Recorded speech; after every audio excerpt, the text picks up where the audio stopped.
Mais c'est une bonne dette, et c'est ainsi que nous devenons de plus en plus riches et que nous la réinvestissons. Et nous ne croyons pas qu'il faille vivre en dessous de nos moyens. Je veux dire, tu sais, j'ai dit à Kim il n'y a pas longtemps, quand est-ce qu'on commence à profiter de notre argent? Et Kim et moi avons 7 voitures et beaucoup de maisons. Nous voyageons en jet privé et tout ça. Mais c'est le flux de trésorerie de nos investissements qui nous permet de le faire, et non nos cartes de crédit.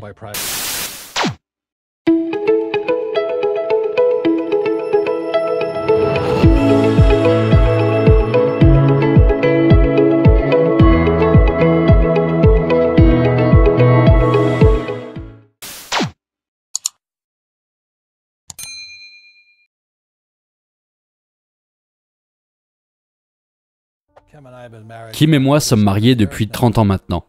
Mais nous avons commencé avec rien. Tu sais, les gens pensaient qu'elle m'avait épousé pour mon argent.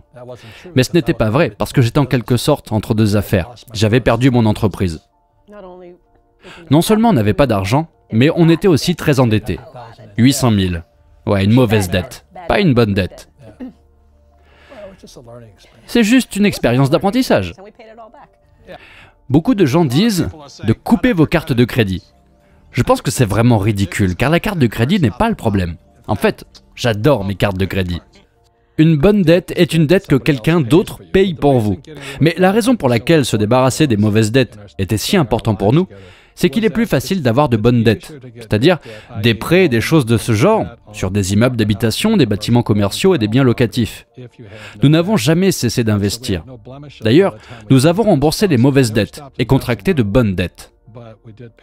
La bonne dette est donc tout simplement la dette qui vous enrichit et que quelqu'un d'autre rembourse pour vous, c'est-à-dire vos locataires.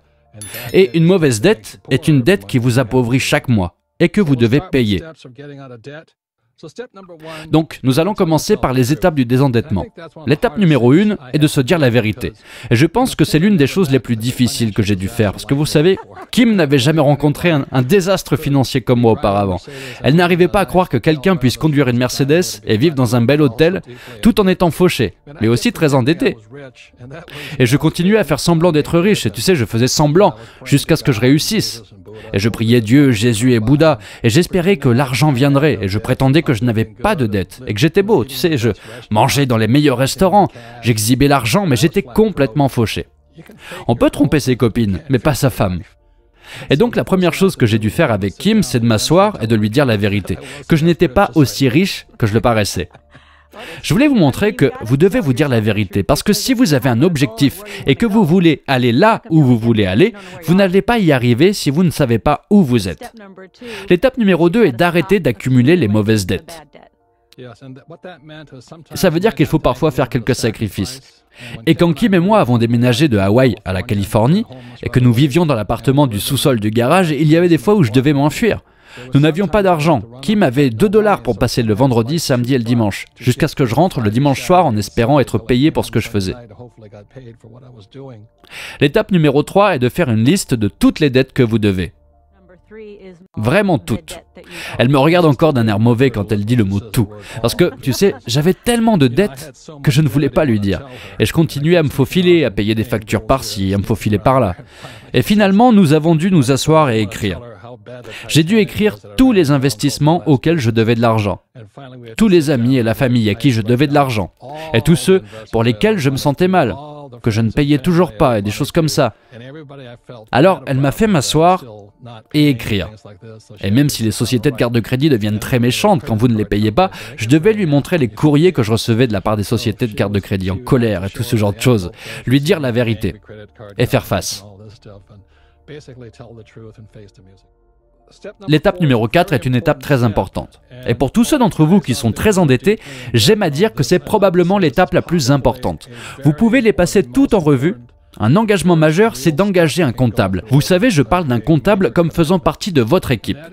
Il y a eu des moments, j'essayais juste de faire mes comptes. Et vous savez, quand on est stressé, gêné et contrarié par le fait qu'on doit de l'argent, on n'affronte pas vraiment la vérité. Alors j'ai vu mon père riche, je suis allé lui parler. Et il m'a dit, « T'as un comptable ?» J'ai dit, « Bah non, ça coûte trop cher. » Et il m'a dit, « Les riches ont des comptables, pas les pauvres. Tu dois tenir des registres précis. » L'étape numéro 5, maintenant vous avez une liste de toutes les dettes que vous avez. Vous allez faire une image visuelle de ces dettes. Et très simplement, ce que vous allez faire est de dessiner un cadran pour chaque dette. Et dans la colonne supérieure gauche du cadran, vous allez mettre le créancier. Ainsi par exemple, Visa. Dans la colonne supérieure droite, le montant total dû. Dans le coin inférieur gauche, le montant mensuel minimum que vous devez payer chaque mois. Et dans le coin inférieur droit, vous allez diviser votre montant total dû en paiement mensuel. Ainsi, dans cet exemple, il s'agit de Visa. Minimum $100 par mois, $2000 de paiement totaux. Donc le chiffre 20 signifie qu'il vous faudra 20 mois pour effacer cette dette. En fait, vous prenez le montant total dû, soit 2000 divisé par 100, et cela correspond à 20 mois. Donc pour chaque dette que vous avez, vous allez dessiner ce visuel, et ça rendra les choses vraiment très simples et très claires. Pour chaque dette, vous allez mettre en place ce cadran, et vous aurez ce chiffre entouré qui indique combien de mois il faudra pour les rembourser à temps. Quand on s'est rencontrés, que nous n'avions rien, il nous a fallu 10 ans pour passer de rien à la dépendance financière. Elle avait 37 ans, j'en avais 47. Mais c'est le pouvoir de se concentrer sur les actifs et les passifs. La plupart des gens sont tellement occupés à travailler pour gagner de l'argent, tellement occupés à essayer de payer leurs factures et tellement occupés à acheter des passifs qu'ils pensent être des actifs. Ils se trompent. Aujourd'hui, nous sommes financièrement libres. Et tout le monde peut le faire. Tout le monde. Et pour moi, c'était en 73. J'avais fait mon premier investissement immobilier. Et j'étais libre. Vous savez, j'ai perdu mon argent. Mais je ne suis jamais sorti de l'actif. Tu sais, il y a beaucoup de gens qui ne peuvent pas gagner $1000. Et la raison pour laquelle ils ne peuvent pas gagner $1000 est que mentalement, émotionnellement, spirituellement et physiquement, ils ne sont pas capables de gagner $1000, quel que soit le cas. Donc Kim et moi sommes aujourd'hui dans les multimillions de dollars. Mais nous aurions pu ne pas y arriver parce qu'une fois on a eu un problème à $1000. Donc à chaque fois que nous avions un problème, nous devions devenir plus grands que le problème. Pour beaucoup de gens qui ont un problème de $1000, ils ne résoudront pas le problème tant qu'ils ne se seront pas personnellement développés mentalement, émotionnellement, spirituellement et physiquement pour être plus grands qu'un problème de $1000.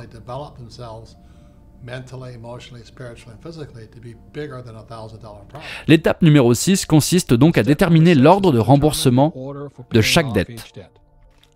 Et c'est là que le petit chiffre entouré va entrer en jeu.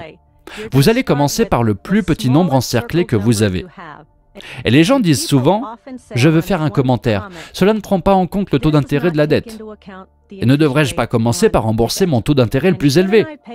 Ne veut-on pas d'abord nous débarrasser de celui qui a le taux d'intérêt le plus élevé? » Eh bien, pas nécessairement dans cette formule. Dans cette formule, vous voulez commencer. Vous voulez avoir un résultat rapidement.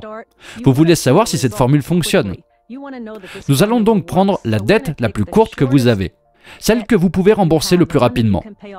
Et quand vous voyez ce résultat, quand vous voyez que cela a payé, vous pouvez voir que la formule fonctionne. Vous avez une victoire et ça vous encourage à aller de l'avant.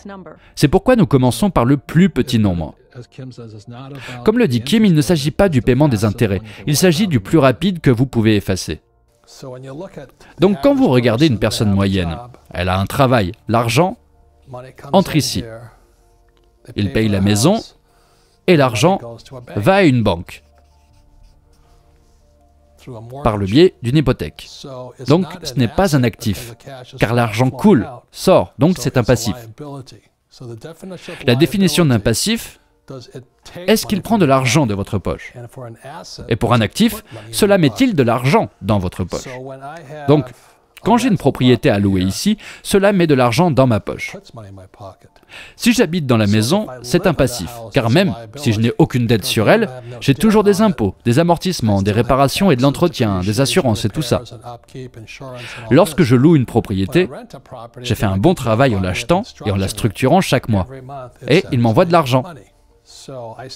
J'ai donc commencé quand j'avais 25 ans. J'avais un petit appartement d'une chambre. Et ça me mettait $25 dans la poche. C'était un début. Donc c'était une bonne dette. La dette est aussi sortie et payée, mais ça a aussi mis $25 dans ma poche. Donc je gagnais de l'argent avec ma petite maison. Aujourd'hui, ma femme et moi possédons 6500 maisons, et chaque mois, ces 6500 maisons nous rapportent de l'argent. Mais tout cela vient de la dette. Nous n'avons pas le financement à 100%, c'est une dette, mais c'est une bonne dette. Et ce qui fait une bonne dette, ce sont ces deux mots les plus importants. Cash flow. Nous sommes devenus financièrement libres au lieu de retourner dans les dettes, ou juste de dépenser de l'argent pour des gadgets et des choses comme ça. Vous savez, ce que nous faisons est d'investir cet argent encore plus rapidement. Tu sais, tout cet argent, au lieu de le dépenser, on a juste continué à acheter plus d'actions immobilières. Les obligations n'ont jamais acheté de fonds communs de placement, mais nous avions de l'argent à investir rapidement. Et c'est ainsi que notre taux d'investissement est passé de 30% à 80% aujourd'hui. Et il s'agit maintenant de millions de dollars que nous continuons à réinvestir et nous vivons grâce au cash flow de nos propriétés. C'est vraiment intéressant de voir comment ce processus commence à faire boule de neige. Tu sais, c'est un effet d'être de plus en plus riche, de plus en plus vite. C'est donc par ce processus de désendettement que nous avons commencé en 1984. J'étais vraiment en mauvaise posture. Et Kim a appliqué une certaine discipline et une certaine vérité au processus. Et 10 ans après, non seulement nous n'avions plus de dettes, mais nous étions financièrement libres. On gagnait environ 10 000 dollars par mois, 120 000 dollars par an. Et nos dépenses étaient d'environ 30 000 dollars par an. Donc chaque mois, nous avons gagné environ 10 000 dollars grâce à nos propriétés locatives et environ 3 000 en dépenses. Et encore aujourd'hui, 10 ans après, 20 ans après, nous continuons à faire la même chose. Mais maintenant, il s'agit de millions de dollars. Le même processus, rester en dehors de la dette, devenir de plus en plus riche, où nous avons beaucoup de bonnes dettes et beaucoup d'appartements et de bâtiments commerciaux. Mais c'est une bonne dette, et c'est ainsi que nous devenons de plus en plus riches et que nous la réinvestissons. Et nous ne croyons pas qu'il faille vivre en dessous de nos moyens. Je veux dire, tu sais, j'ai dit à Kim il n'y a pas longtemps, quand est-ce qu'on commence à profiter de notre argent? Et Kim et moi avons 7 voitures et beaucoup de maisons. Nous voyageons en jet privé et tout ça.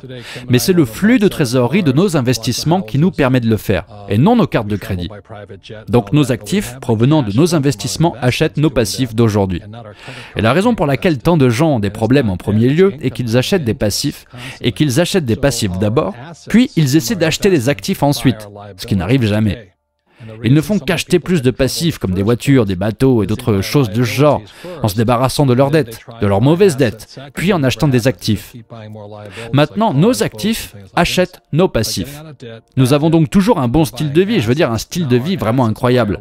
La meilleure chose est que nous n'avons pas à nous soucier de l'argent, nous n'avons pas à nous soucier de quoi que ce soit, car nous avons toujours plus d'argent qui rentre parce que le processus continue. Il faut de la discipline et du dévouement. Et n'oubliez pas qu'il s'agit d'un processus, c'est un processus de passer de là où vous êtes à là où vous voulez être. Et si vous n'avez pas de dévouement et de discipline, le processus s'effondre. Non pas parce que c'est un mauvais processus, mais parce que vous manquez de discipline et de dévouement.